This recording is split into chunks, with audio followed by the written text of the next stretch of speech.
सी तीसरी सिरे ते चल तेनू ओए तेरे मगर मैं भजदिया होई मुद्दत आंदा खरा सानू वल वुल तेनू ते लब्बा माल सबाब शताब इथों कई पई अधेरड़ी गल तेनू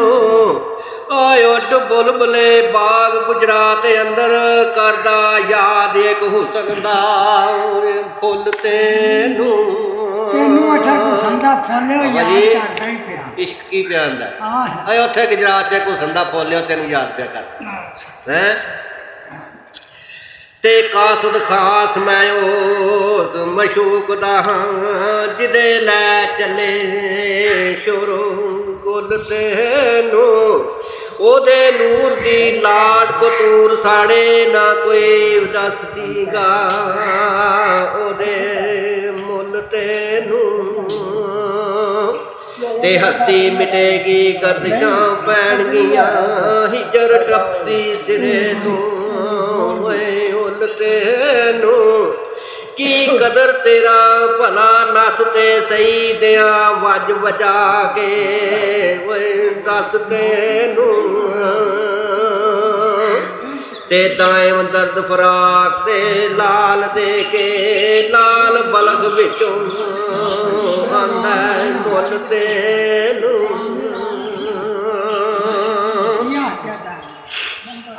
दायम दर्द फराक दे लाल बलख विचों आंदा मुल ते राती सुतिया शहर लाहौर अंदर इज्जत बेग मिर्दे मंदी खाब डिठी उड गई दस्तार दे पैर नंगे सूरत अपनी बे हजाब देखी ते होके मस्त मलाम दी दस्त पंजा परेदा एक बे निकाब डिठी जुल्फा कालियां रात स्या सिर ते चेहरा फजर लब सुरख गुलाब डिठी ते कासा लैके ओए कदम बिच खला होया पई बतली जाम शराब लीठी अचन चेत किसे सख्त चंड मारी होश भुल गई घड़ी अजाब लीठी ते डिगा विच मवातियां बलदियां दे जां बुझदी मिसल कबाब डिठी सिर ते टोकरी था कोई ओपरीए हालत अपनी बहुत खराब डिठी